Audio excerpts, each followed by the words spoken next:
தையிட்டியில் போராடுபவர்களின் காணி உறுதி பொய் என்பதை அர்ச்சுனா நிரூபிக்கட்டும், காணி உரிமையாளர்கள் சவால். சிறையில் வைக்கப்பட்டுள்ள டக்ளஸ் தொடர்பில் வெளியான தகவல்.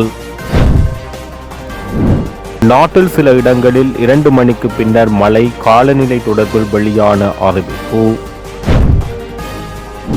புத்த சாசன சமய மற்றும் கலாச்சார அலுவல்கள் அமைச்சரை சந்தித்தார் பிரித்தானிய உயர்ஸ்தானிகர். தொல்லியல் சட்டம் கொள்கையை மாற்றாது கூட்டங்களில் அரசு தரப்பு உபதேசம் செய்வதால் பயனில்லை, தவிசாளர் நெரோஸ். பரங்கியாறு நீர்த்தேக்கத்துக்கு உட்பட்ட குளங்கள் தொடர்பிலான விசேட கூட்டம். யாழ் சர்வதேச கிரிக்கெட் மைதான கட்டுமான பணிகள் ஆரம்பம். நுரைச்சோலையில் 2 மின்பிறப்பாக்கிகள் செயலிழப்பு. பாதிக்கப்பட்ட மலையக மக்களுக்கு வடக்கு கிழக்கில் காணி, முதற்கட்டமாக 25 குடும்பங்கள் தெரிவு. வெளிநாட்டு ஒப்பந்தத்துக்கு கஞ்சா கடத்தலில் ஈடுபட்ட நல்லூர் பிரதேச சபை உறுப்பினர் கைது. தொடர்பான விரைவான செய்திகள். தையிட்டியில் போராடும் மக்களிடம் கள்ள உறுதிதான் உள்ளது என்று அர்ச்சுனா சொன்னதை ஏற்க முடியாது. முடிந்தால் பாராளுமன்ற உறுப்பினர் அர்ச்சுனா ராமநாதன் தையிட்டியில் போராடுபவர்களின் காணி உறுதி பொய் என்பதை நிரூபித்து காட்டட்டும் என தையிட்டி காணி உரிமையாளர்கள் சவால் விடுத்தனர். யாழ் ஊடக அமையத்தில் சட்டவிரோத தையிட்டு விகாரை அமைந்துள்ள காணி உரிமையாளர்கள் நடத்திய ஊடக சந்திப்பில் இவ்விடயம் தெரிவிக்கப்பட்டுள்ளது. அர்ச்சுனாக்கு சவால் விட்டா எனது முகநூல் ஊடாக இப்போவும் இது கூட பகிரங்கமாக அர்ச்சுனாக்கு சவால் விடுறேன். உம்மால முடிஞ்சால் அந்த பொய்க்காணின்னு நீ சொன்னீங்கன்னா இந்த அவர் சொன்ன மாதிரி 1912ஆம் ஆண்டு உறுதி இருக்குது. நாங்கள் பிறக்க முற்பட்ட காலம், உன்னுடைய அப்பாவும் பிறக்க முற்பட்ட காலம். உன்னால் முடிஞ்சால் நீ எங்கே என்றாலும் கிளறது சவாலுக்கு நான் வரேன். நீ வந்து சிங்கள மக்களுக்காக மக்கள் காணியை பெற்றுக் கொடுக்காத, உன்னுடைய அரசியலுக்காக. அவரை அரசியல் கேட்க போகிறதில்ல, கேட்டாலும் வர போகிறதில்லை. அவற்றை அரசியலை நீ தென்னிலங்கை நோக்கி நகரப்போகுது. சிங்கள மக்களுக்கு நகர்றதுக்காக வேண்டி தான் இப்படி நான் வேலை செய்கிறார். தயவு செய்து இந்த தையட்டி மக்களில் காணியல்ல நீங்கள் தேவையில்லாத கெஞ்சி கேட்ட மாதிரி நீ கதைக்க வேண்டாம். தையிட்டி மக்கள் எந்த மக்களை காணிப்பிச்சையும் கதைக்க வேண்டாம். அவர் சொன்ன மாதிரி பரப்புக்கும் ஏக்கருக்கும் தெரியாத சட்டவாளரை வச்சு இப்படி வழக்கு போடுறது. காணி சட்டம் சம்பந்தமாக படிச்சுக்கிறது. காணிச்சு நாடு அங்கீகாரம் பெற்ற சட்டத்திறனை இல்லாலும் காணி சட்டம் சம்பந்தம் சட்டம் எனக்கு தெரியும், எனக்கு நிறைய தெரியும். சட்டம் சம்பந்தம் அந்த வகையில் நான் சொல்லுகிறேன். தயவு செய்து நீ அந்த மக்களில் நையாண்டியா பண்ணாத, அல்லது உங்கள் மூலில் கேவலமாக கதைக்காத. நீ வந்து 1912ஆம் ஆண்டிலிருந்து தொடர்ச்சியாக உறுதி எல்லா மக்களுக்கும் தான் ஐயா ஒன்று இருக்கிறார் வந்து அவருடைய போனவர்கள் என்னென்னு சொன்னால் இந்த காணி 18 மக்களுக்கு சொந்தமான காணி. அதில் வந்து அவர் சொல்கிறார் 16 மக்களோட தனித்தனியாக உறுதி இருக்கிறது, 2 பேருக்கு பங்காக இருக்குன்னு சொல்லி. ஆகையால் சுகுமார் சொன்ன மாதிரி வருகின்ற 3ஆம் தேதி இடம்பெற போராட்டத்தில் இது தையிட்டை மக்களில் காணிமிக்கிற வடமொழி மக்களுக்கான போராட்டம். தயவு செய்து அனைத்து அரசியல் இந்த கட்சி வேறுபாடு கலந்த அரசியல் கட்சிகளும் ஏனைய பொது அமைப்புகள் அனைவரும் இந்த போராட்டத்துக்கு மக்களுக்கு அவர்களுக்கு குரல் கொடுத்து அந்த மக்களை காணியை விடுவிக்கிறதான் காணிக்கான மக்கள் அப்படின்ற குறிக்கோளாக இருக்குது. அந்த வகையில் அனைவரும் ஒத்துழைப்பு தாருங்க. அதே போல் இந்த செய்திகளையும் வந்து ஊடகங்கள் இவ்வளவு காலம் வெளிப்படுத்தி இதையும் இந்த போராட்டத்தையும் வெளிப்படுத்தி நீங்கள் எங்களுக்கு அந்த மக்களுக்கு ஆதரவு கொடுக்கணும். அதுக்கு அப்பால் இன்னும் ஒன்றை இதில் சேர்த்து சொல்ல விரும்புகிறேன் சொன்னால் இப்போ ஒரு புதிய சட்டம் பயங்கரவாதம் புதுசாக கொண்டு போயிருக்கோம். அந்த சட்டம் தெரியவில்லை மக்களுக்கு. அந்த சட்டமும் நாங்கள் அதை எதிர்க்கிறோம். என்ன சொன்னால் இப்படி அந்த சட்டம் நடைமுறைப்படுத்தப்பட இருந்தால் இந்த ஊடக சந்திப்பு கூட செய்ய முடியாது, எங்களை கைது செய்வாங்க. அப்படியே சட்டங்களாக இருக்குது, போராட்டம் செய்ய முடியாது. அது அந்த தங்களில் கட்சியில் வளர்க்குறதுக்காகத்தான் இந்த அரசாங்கம் சொல்லிக்கொண்டு வந்தது ஏதோ இப்போ செய்கிறது ஏதோ. அவர் வந்தது சொன்னவர் மக்களின் காணிகள் மக்களுக்கு வழங்கப்பட முடியும். இதுவரைக்கும் எந்த மக்கள் காணி விடுவிக்கப்பட்டிருக்குது? எதுக்குமே விடுவிக்கப்படவில்லை. ஆகையால் தயவு செய்து அவர் கேட்ட மாதிரி அந்த காணியை மக்களுக்கு பெற்றுக் கொடுக்க கேட்டு அர்ச்சுனார்களுக்கு சவால் விட்டு மக்களோட வந்திருக்கிறேன் முழுக்க பெறலாம்னு சவால் விட்டு. ஊசி ஐயா நல்ல மரியாதை வச்சிருக்கான். ஒரு சினிமா படத்துக்கு கமெடியன் இருந்தால் தானே சினிமா ஓடுமன்ற மாதிரி இப்போ எங்களை தமிழ் அரசியலுக்கு உன்னுடைய நாடகம் தான் ஓடிக்கொண்டிருக்கு ஐயா. உன்ன மனிதர்கள் உனக்கு சொல்லல. உங்களுக்கு ஊத்த பேச்சு எவ்வளோ கதைக்க தெரியுமோ. உங்களுக்கு 3 பாஷை தெரியும் பண்ணுறீங்க, 30 பாஷையில் அதை விட கேவலமான பாஷை வரைக்கும் எனக்கு தெரியும். நாங்கள் ரோட்டில் இருந்து கத்தி கொண்டு இருக்கோம், அழுது கொண்டு இருக்கோம். நீ உள்ளுக்க போகிறோம். என்ன எந்த மனைவியை தெரியுமா, என்ன பிள்ளைய தெரியுமா, ஒரு பொம்பளையை கொண்டு தெரியாது கௌரவப்படுத்து. எல்லாம் ஊத்தியாக கதைக்கிறாங்க. எல்லாம் கதைக்கணும் சிரிக்கணும்ன்ற கன விஷயத்தை கதைக்காத, எங்களோட விஷயத்தை தலையிடாத. எல்லா கட்சியினருக்கும் இந்த போராட்டத்தில் பங்கு பெற்ற வேணும், நல்ல நிலப்பாட்டுக்கு வர வேணும்ன்ற ஆதங்கம் ஆர்வம் எல்லாருக்கும் இருக்குது. ஆனால் ஒரு கட்சி பொருட்படுத்தவரையால் பக்கத்தில் பலமாக இருக்காங்களே தவிர தனி ஆணிவர் ஆனார் கக்கவேர்களும் இருக்கான்றதை மறந்து விடக்கூடாது. இதை வந்து கொச்சப்படுத்தாதீங்க. சொல்கிறாங்க இதில் ஆர்ப்பாட்டம் பண்ணுறது கொடி பிடிக்கிற நாளைக்கு அடைக்கலம் அடைக்க போகிறான். ஏன்னா அண்ணாந்து பார்த்து துப்புறான் மூஞ்சையில். அதே பக்கம் நீயே கையெழுத்து துப்பி போட்டு மூஞ்சியில் பூச புரிய அண்ணன் கன்பஸ் மாணவர்கள் போராடுறாங்க. என்ன புரியானுக்கும் பேருக்குமா நீ வாங்கி கொடுத்தனே உண்டை விட்டு சொத்தா நீ வெளிநாட்டுக்காரர்கிட்ட வாங்குற காசுக்காக ஒரு கதையும் இங்கே சிங்களவங்களுக்கு வாழ் பிடிக்கிறதுக்கு ஒரு கதையும் தமிழ் தமிழ் கட்சிக்கார வாழ் பிடிக்கிறதுக்கு ஒரு கதையும் கதைச்சு கொண்டு இருக்காத. சரியான 4 கால் வேண்டாம் தான் ஆட்சியம் வைக்கலாம் நீங்கள் நினைக்கிறீங்க. ஆனால் நீங்கள் திராத்திரமாயிருங்கோ. எங்கட விஷயம் தலைகடா நேராவா இடத்துக்கு வா சைம் சொல்லு எந்த சகோதரர்களை கூட்டிக் கொண்டு வரோம். எங்கட ஆதங்கத்தை சொல்கிறோம். ஊசி ஐயா வணக்கம். உன்னுடைய வீட்டுக்கு முன்னாலே புத்தகம் வேலைப்படும். நாங்கள் மம்பட்டியும் தாண்டி பீக்காலும் கொண்டு வருவாங்க. உங்கள் புத்தகம் வந்து இருந்த தடயம் இருக்காண்டினம் அது எழுதி போட்டிருக்கு. எத்தனை வருஷம் 200 வருஷமா அதில் புத்தர் இருந்தக்கூடிய அடையாளத்துக்கு போட்டிருக்கு தானே. சிங்கத்தை எழுதிக்கிற சிங்கத்தில் படிக்கலை நாங்கள் எனக்கு ஒரு படிக்கல சிங்கம் தெரியாதா. அதில் ஒரு வாஜி சொன்ன சிங்கல் ஐயா அன்றைக்கு ஒரு முறை ஒரு ஐயா வந்தவர் சரியா அவர் வந்து சொன்னார் நான் இங்கே 90ஆம் ஆண்டு வரையில் அங்கே நல்ல நாடு இது என்ன பிரச்சனை உங்களுக்குன்னு சொன்னேன். நாங்கள் அங்கேருந்து சமாதானமாக போய் சொல்லி வந்திருக்கோம் நீதியரசரால். அதனால் நீங்கள் உங்களுக்கு ஒத்துழைப்பு செய்யுங்க 18 குடும்பத்தினம் உறுதியை கொண்டே காட்டினாங்க. அவர் எல்லாம் சரி பார்த்துட்டு சொல்கிறார் நான் நேரையாக போய் அங்கே கதைச்சிட்டு வாங்கணுண்டு. அங்கே கதைச்சி போட்டு சொல்கிறார் உங்கள் ஆதிவளத்தில் போய் நீதியரசர் மத்தியில் போய் கதைச்சினாங்க. அங்கே நடந்த சம்பவங்களை நீங்கள் வெளியில் கதைக்கக்கூடாது இது எங்களுக்குள்ள இது கட்டுமட்டு சொன்னபடியா நாங்கள்லாம் மூடிக்கொண்டு இருக்கோம். நீங்கள் சமாதானமாக போக கொண்டு அங்கே நாங்கள் அதை கதைக்கும் பொழுதும் இந்த துறவி என்ன செய்கிறாண்டால் தடவை சிரித்து கதைச்சு கொண்டிருக்க நாங்கள் ஆதங்கத்தை பற்றி கதைக்கும் பொழுது நீ சரியான விதிமுறைப்படி படித்து சரியான இடத்துக்குள்ள நீங்கள் வந்தீங்களா? சரியான துறவிக்குரிய அந்தஸ்து தாக்கி இருக்கா? நீ பொண்ணுக்கு மேலோரை நீ மதித்து நடக்க வேணும். காவி துணிக்கு மதிப்பு கொடுங்க. அன்றைக்கு பாதிரியாக்கள் வந்தவங்க கொழும்புலேருந்து வந்தவன் நீர்கொழும்புலேருந்து வந்தவன் அவன் வந்து பார்க்கறதுக்கு அனுமதி கேட்டவன் அனுமதி வந்து கேட்டவன் அவர்கிட்ட போய் அனுமதி நீ என்ன மினிஸ்ட்ரியா எம்பியா அப்போ உன்னிட்ட வந்து கேட்க இல்லை கொண்டு போனோம் உன் பேர் நம்ம முகத்தை எழுதினோமா போயினோம் அவங்க பெரியாக்கள் இல்லை வெள்ள துணியோட போகிறாங்க போன்றீங்க சிங்கள ஃபாதர்ஸ் மாதிரி வந்தவங்க நியாயம் கேட்டு வந்தவங்க. அப்போ அவங்க நீங்கள் என்ன செய்ய வேணும் உள்ளுக்கு விட்டுருக்க வேணும் இல்லையா? அவர் வந்து என்ன செய்யணும் வந்து பார்த்துட்டு அனுமதி இல்லையான்னு சொல்லிக்கணும். என்னதுக்கு அப்படி அனுமதி சரியாக தைரியவனாக நெஞ்சு சுத்தம் வேண்டால் நேரடியாக போய் நீங்கள் கதைக்கு அனுமதி கொடுத்துருக்கலாம் தானே கதைச்சிருக்கலாம் தானே. மன வேதனையோட வந்தவன் அப்பவும் நான் சொன்னேன் ஐயா நீங்கள் போகாதீங்கோ இவங்களுக்கு வெள்ளை கொடிக்கும் மதிப்பு கொடுக்க தெரியாது வெள்ளை உடுப்புக்கும் நாங்கள் ஃபாதர் நாங்கள் போனால் எங்களுக்கு மதிப்பா நான் ஐயா இவங்க வெள்ளை கொடிக்கும் மதிப்பு கொடுக்குறார்கள் இல்லை வெள்ளை துணிக்கு உங்களை உடுப்புக்கும் மதிப்பு கொடுக்க மாட்டாங்க சொல்லி கௌரவப்பட்டு நான் சொன்னேன். அன்றைக்கு எங்கட யார் வேலுசுவாமி ஐயா காவி உடுப்புக்கும் மதிப்பு கொடுங்க ஐயா. ஒரு வெள்ளை தூய்மையானது ஒரு பொம்பளை வெள்ளச்சீலையில் போனாலும் விதவை அவளை கும்பிடுக்கும். வெள்ளை உடுப்புற ஒரு பொம்பளை விழுந்து அவளுக்கு கேள்விப்படுங்க. ஒரு வெள்ளை பாதிக்கிற பொம்பளை ஒன்று தெய்வமாக மாறீங்க.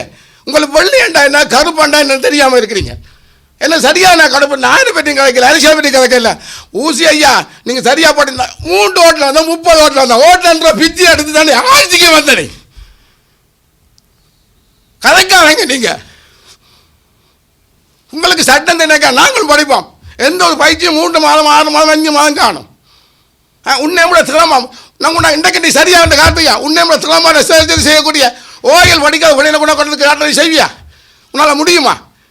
அந்த பிள்ளைய போய் கதைக்கோ பாராளுமன்ற அந்த பிள்ளைய போய் 30 ஓட்டம் 300 ஓட்டம் உண்டு. எத்தனை ஓட்டில் நீ வந்த நீ கதைக்காதங்க. அர்ஜுன் ஐயா உங்களுக்கு திரும்ப சொல்கிறேன் உங்களுக்கு தெரியாது ஒவ்வொரு அனுபவம் வேணுமென்றால் அவை சம்மந்தப்பட்டவர்களோட பழகி தெரிஞ்சு போட்டு அந்த விஷயத்துக்கு வாங்கும். நான் உண்மைக்கு இந்த மைக்குக்கு முன்னால் பேசி பழக்கமோ இதை பேசி போட்டு நாளைக்கு ஒடி பிடிச்சி லண்டன் போடணும் தெரிஞ்சு கொள்ளாதீங்க.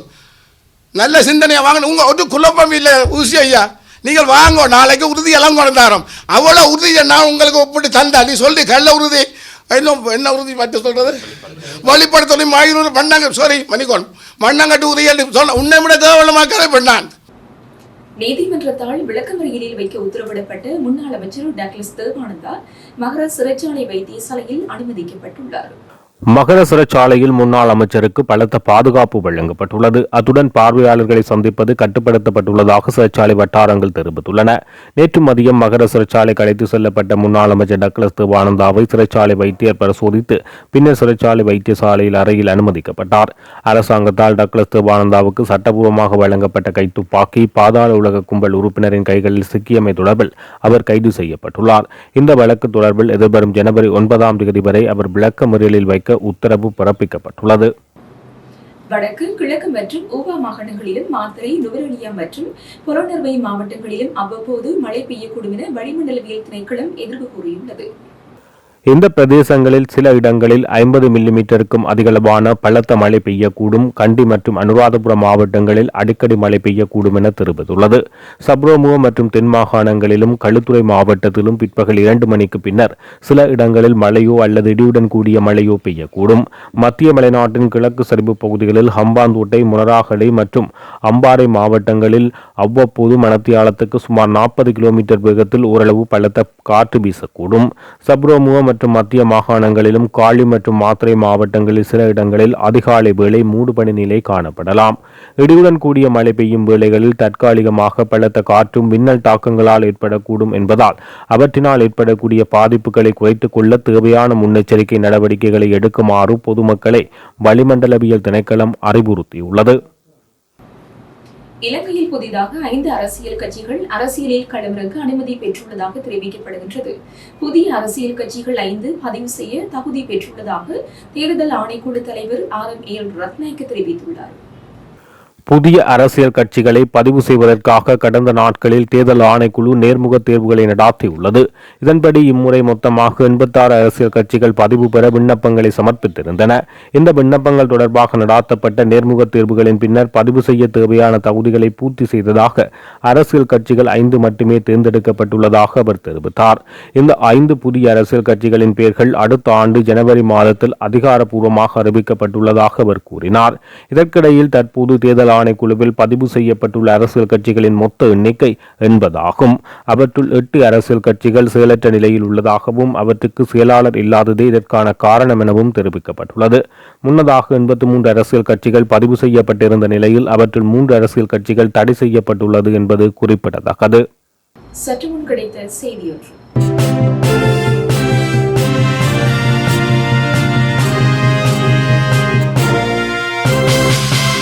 தையிட்டி விகாரை அமைந்துள்ள பொதுமக்களின் காணிகள் பொதுமக்களிடம் கையளிக்கப்பட வேண்டுமென யாழ்ப்பாண நாக விகாரையின் விகாராதிபதி விமல தர்ம தேரர் குறிப்பிட்டுள்ளார்.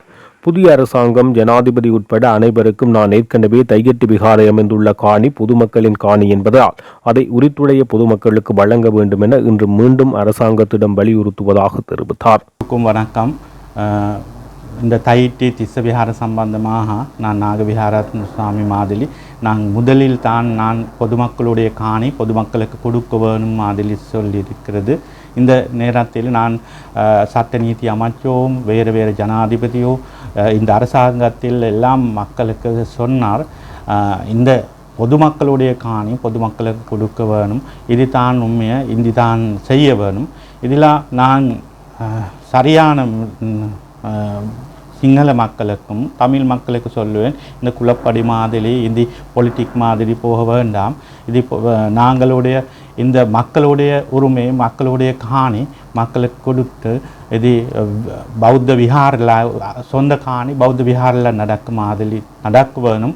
இது எல்லா மக்களுக்கு வேறு பிரச்சனை இருக்கிறது. இது பிரச்சனை நாங்கள் அரசாங்கத்திலும் நாங்களுடைய ஒற்றுமையாக இது சொந்த ஐடி சொந்தமான காணி நாங்கள் பொதுமக்களுக்கு கொடுக்க மாதிரி தான் நான் முதலில் சொன்னது. இந்த மாதிரி செய்ய வேணும் தான் நாங்களுடைய பிரார்த்தனை. எல்லோருக்கும் மூர்த்திகளின் சரணம். විශේෂයෙන් යාපනයේ උතුරු ප්‍රදේශයේ මේ තයිටි තිස්ස විහාරයේ සම්බන්ධව අපි මුලින්ම සඳහන් කළ මම තමයි අධිකරණ ඇමතිතුමා හා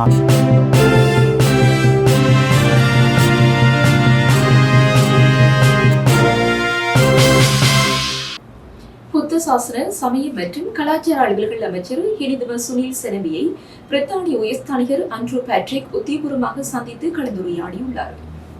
இந்த சந்திப்பின் போது இலங்கையில் சமய நல்லிணக்கத்தை வலுப்படுத்துவது மற்றும் கலாச்சார ஒத்துழைப்பை மேம்படுத்துவது தொடர்பாக விரிவான மற்றும் ஆக்கப்பூர்வமான கலந்துரையாடல் இடம்பெற்றதாக தெரிவிக்கப்பட்டுள்ளது. மதங்களுக்கு இடையிலான பரஸ்பர புரிதலை ஊக்குவிப்பது, கலாச்சார பரிமாற்றங்களை அதிகரிப்பது மற்றும் பல்வகை சமூகங்களுக்கு இடையிலான ஒற்றுமையை வலுப்படுத்துவது குறித்து இரு தரப்பும் கருத்துக்களை பகிர்ந்து கொண்டனர். இந்த சந்திப்பு இலங்கை மற்றும் ஐக்கிய ராச்சியம் இடையிலான சமய கலாச்சார ஒத்துழைப்பை மேலும் உறுதிப்படுத்தும் ஒரு முக்கிய கட்டமாகும் என பிரித்தானிய உயர்ஸ்தானிகர் அலுவலகம் தெரிவித்துள்ளது. தொல்லியல் திணைக்களத்தின் அத்துமுறைய செயற்பாடுகளை மட்டுப்படுத்துவதற்கு தொல்லியல் சட்டத்திலே மாற்றத்தினை கொண்டு வாருங்கள். அதற்கு உங்கள் அரசாங்கத்திற்கு முழு பலமும் பாராளுமன்றத்தில் காணப்படுகின்றது. அதனை நீங்கள் செய்யாது தொல்லியல் திணைக்கள சாதாரண உத்தியோகர்களை மாவட்ட அபிவிருத்தி குழுவில் அழைத்து எச்சரிப்பது தீர்வல்ல என வலிகாமம் கிழக்கு பிரதேச சபை தவிசாளர் தியாகராஜா நிரோஷ் தெரிவித்தார். யாழ் மாவட்ட அபிவிருத்தி குழு கூட்டத்தில் கோட்டை பகுதியில் தொல்லியல் திணைக்களம் கல்தூண்களை நடுவது தொடர்பாக மாவட்ட அபிவிருத்தி குழுவின் தலைவர் அமைச்சர் சந்திரசேகர் உள்ளிட்ட ஆளும் கட்சி எம்பிக்கள் தொல்லியல் திணைக்களத்தின் பிரதிநிதியாக கலந்து கொண்ட உத்தியோகத்தரை கடுமையாக சாடினார்கள். இந்த நிலையில் கருத்து தெரிவித்த பிரதேச சபை தவிசாளர் தியாகராஜா நிரோஷ் தொல்லியல் திணைக்களம் எவருக்கும் கட்டுப்படாததாக இன முரண்பாடுகளையும் பௌத்த சிங்கள பேரினவாதத்தையும் விஸ்தரிக்கும் திணைக்களமாகவே உள்ளது. வரலாற்று ரீதியில் தொல்லியல் திணைக்களத்துக்கு நாட்டில் அளிக்கப்பட்டுள்ள மிகவும் மிலேச்சத்தனமான சட்டங்கள் வாயிலாக திட்டமிட்ட பௌத்த பேரினவாத அணுகுமுறை முன்னெடுக்கப்படுகிறது. கூட்டத்தில் கலந்து கொண்டிருக்கக்கூடிய அரசாங்க தரப்பின் பாராளுமன்ற உறுப்பினர்கள் இதனை புரிந்து செயற்பட வேண்டும் எனவும் அவர் தெரிவித்துள்ளார். எவருக்கும் கட்டுப்படாத இந்த நிலையில் சாதாரணமாக தொல்லியல் உத்தியோகர்களை நீங்கள் கண்டிக்கிறீர்கள். இதனை நீங்கள் தமிழ் மக்களிடத்தில் அரசியலுக்காகவோ அல்லது நீங்கள் ஆளும் கட்சி என்பதை மறந்தோ செய்யலாம். இதனால் அடக்குமுறையில் இருக்கும் தமிழ் மக்களுக்கு எந்தவிதமான பயன்களும் கிடைக்கப் போவதில்லை. சட்டங்கள் வாயிலாகவும் சுற்று நிறுவனங்கள் வாயிலாகவும் அந்த கொள்கைகள் வாயிலாகவும் தொல்லியல் திணைக்களத்தின் உத்தியோகர்கள் ஆக்கிரமிப்புகளை செய்வதற்கு கட்டாயப்படுத்தப்படுகின்றனர் என்பதே உண்மை. இதனை தடுப்பதற்கு பாராளுமன்றத்தில் மிக பெரும்பான்மை உள்ள அரசாங்கம் பொறுப்புடன் இன முரண்பாடுகளை விளைவிக்கும் சட்டங்களையும் சுற்று நிறுவனங்களையும் அரச கொள்கையை மாற்ற வேண்டும் என வலிகாமம் கிழக்கு பிரதேச சபை தவிசாளர் தியாகராஜா நிரோஷ் தெரிவித்தார். வவுனியா மாவட்டத்தின் பரங்கியாறு நீர்த்தேக்கத்திலிருந்து நீர் வெளியேறுவதால் பாதிக்கப்படும் விவசாயிகள் தொடர்பிலான விசேட கூட்டம் ஒன்று வன்னி மாவட்ட நாடாளுமன்ற உறுப்பினர் மருத்துவர் சத்தியலிங்கம் அவர்களின் ஏற்பாட்டில் நேற்று ஈச்சங்குளம் பொது மண்டபத்தில் இடம்பெற்றது. கமக்கார் அமைப்புகள் மற்றும் விவசாய அமைப்புகளின் பிரதிநிதிகளுடன் பங்கேற்புடன் இடம்பெற்ற குறித்த கூட்டத்தில் வவுனியா மாவட்ட அரசாங்க அதிபர் சரச்சந்திர, மேலதிக அரசாங்க அதிபர் கமலநாதாசன், வவுனியா தெற்கு தமிழர் பிரதேச சபை தவிசாளர் பாலேந்திரன், தேசிய நீர்வளங்கள் வடிகால் அமைப்பு சபையின் மாவட்ட பொறியியலாளர் கமநல அபிவிருத்தி உத்தியோகத்தர் ஆகியோர் கலந்து கொண்டனர். ஒவ்வொரு வருடமும் மழை நேரங்களில் பரங்கியாறு நீர்த்தேக்கத்திலிருந்து வெளியேறும் மேலதிக நீர் அதன் கீழ் வரும் குளங்கள் மற்றும் வயல் நிலங்களில் பாரிய பாதிப்பை ஏற்படுத்துகிறது. இது தொடர்பில் விவசாயிகள் தொடர்ச்சியாக பாராளுமன்ற உறுப்பினருக்கு முறைப்பாடு தெரிவித்து வந்தனர். இதனையடுத்து குறித்த பிரச்சினைக்கான தீர்வை காணும் வகையில் மேற்படி கலந்துரையாடல் உரிய தரப்பினரின் பங்கேற்புடன் பாராளுமன்ற உறுப்பினரால் ஒழுங்குபடுத்தப்பட்டது.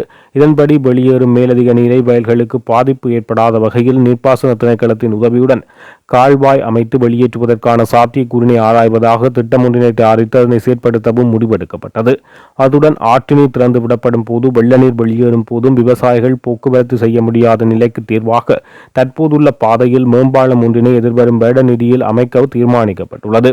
அதுடன் குறித்த நீர்த்தேக்கம் அமைக்கும் போது மக்களிடம் சுவீகரிக்கப்பட்ட காணிகளுக்கு பதிலாக மாற்று காணிகள் வழங்கப்பட்ட போதும் 15 வருடங்கள் கடந்தும் அவற்றுக்கான காணி ஆவணங்கள் இன்னும் வழங்கப்படவில்லை. குறித்த விடயத்தை உடனடியாக செய்து தருவதாக அரசாங்க அதிபர் இதன் போது குறிப்பிட்டார். யாழ்ப்பாணம் மண்டைதீவு பகுதியில் யாழ்ப்பாணம் சர்வதேச கிரிக்கெட் மைதானத்தின் கட்டுமான பணிகள் திட்டமிட்டபடி முன்னெடுக்கப்பட்டு வருவதாக ஸ்ரீலங்கா கிரிக்கெட் நிறுவனம் தெரிவித்துள்ளது. நாட்டில் சமீபத்தில் நிலவிய டிட்வா சூறாவளி காரணமாக கட்டுமான பணிகள் தற்காலிகமாக நிறுத்தப்பட்டிருந்தன. இதன் காரணமாக 2026 ஜனவரி 14 நடைபெறவிருந்த முதலாவது பரிசாட்ட போட்டி உட்பட திட்டமிட்ட வேலை திட்டங்களில் தடங்கள் ஏற்பட்டுள்ளது. தற்போது பணிகள் மீண்டும் ஆரம்பிக்கப்பட்டுள்ள நிலையில் இலங்கை மற்றும் இந்தியா இணைந்து நடாத்தும் 2026 ICC ஆண்களுக்கான 2020 உலக கிண்ணத்துடன் நிறைவடைந்த பின்னர் குறித்த பரிசாட்ட போட்டி நடாத்தப்படும் என அறிவிக்கப்பட்டுள்ளது. திட்டமிட்ட காலக்கெடுவுக்குள் மைதானத்தின் கட்டுமான பணிகளை நிறைவு செய்ய முடியும் என ஸ்ரீலங்கா கிரிக்கெட் நம்பிக்கை வெளியிட்டுள்ளது.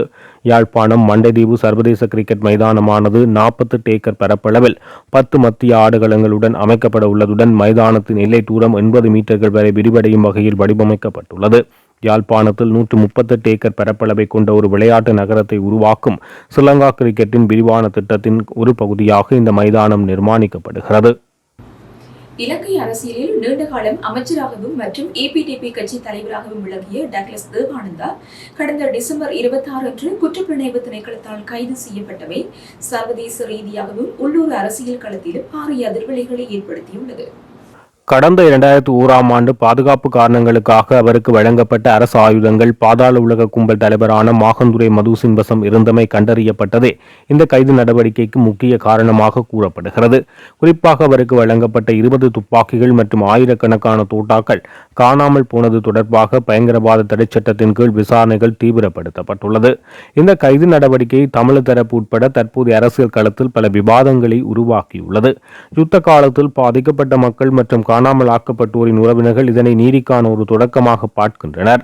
அதேவேளை இபிடிபி ஆதரவாளர்கள் இதனை அரசாங்கத்தின் அரசியல் பழிவாங்கல் நடவடிக்கை என விமர்சிக்கின்றனர். இந்த நிலையில் ஜனவரி 9ஆம் தேதி வரை விளக்கமறியலில் வைக்கப்பட்டுள்ள டக்ளஸ் தேவானந்தா விவகாரத்தில் அரசியல் தலைமைகள் மௌனம் காப்பதற்கு பலதரப்பட்ட காரணங்கள் வெளிக்கொண்டுவரப்பட்டுள்ளது. அதாவது கடந்த தேர்தலில் ஒரு பாராளுமன்ற தொகுதியை கூட பெற முடியாமல் போனமை அவர் மீதான மக்கள் செல்வாக்கு சரிந்துள்ளமை உறுதிப்படுத்துகின்றது எனவும், அத்தோடு தற்போது அவர் அமைச்சராகவோ அல்லது பாராளுமன்ற உறுப்பினராகவோ இல்லாததால் அவருக்காக பரிந்து பேசுவதால் மற்ற அரசியல்வாதிகளுக்கு எந்த ஆதாயமும் இல்லை. இதனுடன் புதிய அரசியல் சூழலில் துணை இராணுவ பின்னணி கொண்ட ஒருவருடன் தங்களை அடையாளப்படுத்திக் கொள்ள தலைமைகள் விரும்பாத நிலை. கடந்த அரசியல் கலாச்சாரத்துக்கு எதிராக இளைஞர்கள் இருப்பதால் இவருக்கு ஆதரவளிப்பது தமக்கான பிற்பாடுபட்ட வாக்கு வங்கியை பாதிக்கும் என அவர்கள் அஞ்சுவதும் வெளிப்படுத்தப்படுவதாகவும், இவ்வாறு இலங்கையில் நிலவும் ஆயுத கலாச்சாரம் மற்றும் அரசியல்வாதிகளுக்கும் பாதாள உலகுக்கும் இடையிலான தொடர்பு இந்த விசாரணையில் வெளிச்சத்துக்கு கொண்டு வந்துள்ள நிலையில் இது தொடர்பில் பல்வேறு விமர்சனங்கள் தற்போது முன்வைக்கப்பட்டும் வருகின்றன. நுரச்சோலை லக்விஜி அனல் மின் நிலையத்தின் 2 மின் பிறப்பாக்கிகள் திருத்த பணிகள் காரணமாக தற்போது செயலிழந்துள்ளதாக இலங்கை மின்சார சபை தெரிவித்துள்ளது. இதன் காரணமாக தேசிய மின் கட்டமைப்பில் 600 மெகாவாட் மின் கொள்வனவு தற்போது இழக்கப்பட்டுள்ளதாக பேச்சாளர் தெரிவித்துள்ளார். லக்விஜிய மின் நிலையத்தின் ஒரு மின் உற்பத்தி இயந்திரம் மாத்திரமே தற்போது இயங்கி வருவதுடன் இதன் மூலம் 300 மெகாவாட் மின்சாரம் தேசிய கட்டமைப்புக்கு இணைக்கப்படுகிறது. வழமையான பராமரிப்பு பணி காரணமாக கடந்த நவம்பர் மாதம் 3ஆம் தேதி ஒரு இயந்திரம் நிறுத்தப்பட்டது. கடந்த 20ஆம் தேதி ஏற்பட்ட தொழில்நுட்ப கோளாறு காரணமாக மற்றொரு இயந்திரத்தையும் செயலக்க செய்ய வேண்டி ஏற்பட்டதாக மின்சார சபை தெரிவித்துள்ளது. தற்போது இந்த 2 இயந்திரங்களிலும் திருத்த பணிகள் இடம்பெற்று வருவதுடன் எதிர்வரும் ஜனவரி மாதம் 1ஆம் வாரத்துக்குள் அவற்றை மீண்டும் மின் உற்பத்திக்கு பயன்படுத்த திட்டமிடப்பட்டுள்ளது. எவ்வாறாயினும் நீர் மின் உற்பத்தி வெற்றிகரமாக முன்னெடுக்கப்படுவதால் அன்றாட மின் விநியோகத்துக்கு எவ்வித பாதிப்பும் ஏற்படவில்லை என இலங்கை மின்சார சபை தெரிவித்துள்ளது. வெளிநாட்டில் இருந்து வந்த உத்தரவுக்கு அமைய யாழ்ப்பாணத்தில் போதைப் பொருளை கடத்திச் சென்ற பிரதேச சபை உறுப்பினர் கைது செய்யப்பட்டுள்ளார்.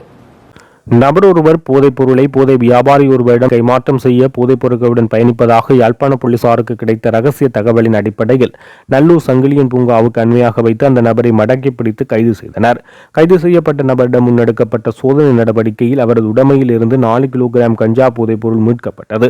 இதனையடுத்து அவரை போலீஸ் நிலையத்தில் தடுத்து வைத்து விசாரணைகளை முன்னெடுத்த வேளை தான் நல்லூர் பிரதேச சபையின் உறுப்பினர் எனவும் வெளிநாட்டிலிருந்து வந்த ஒப்பந்தம் ஒன்றின் அடிப்படையில் ஒரு நபரிடமிருந்து இதனை பெற்று யாழ்நகர் பகுதிக்கு வரும் ஒருவரிடம் அதனை கையளிக்க சென்றதாக தெரிவித்தார். குறித்த நபரை போலீசார் போலீஸ் நிலையத்தில் தடுத்து வைத்து போலீஸ் விசாரணைகளை முன்னெடுத்துள்ள அதேவேளை குறித்த நபரிடம் கஞ்சா போதைப் பொருளை கொடுத்தவர் மற்றும் அதனை வாங்க காத்திருந்தவர் தொடர்பில் போலீசார் விசாரணைகளை தற்போது முன்னெடுத்துள்ளனர். இத்துடன் ஜெஃப்னக்லரியின் மதிய நேர பிரதான செய்திகள் நிறைவடைகின்றன. மேலதிக செய்திகளை அறிந்து கொள்ள www.jeffnaglary.lk என்ற இணையதளத்தின் ஊடாக இணைந்து கொள்ளுங்கள்.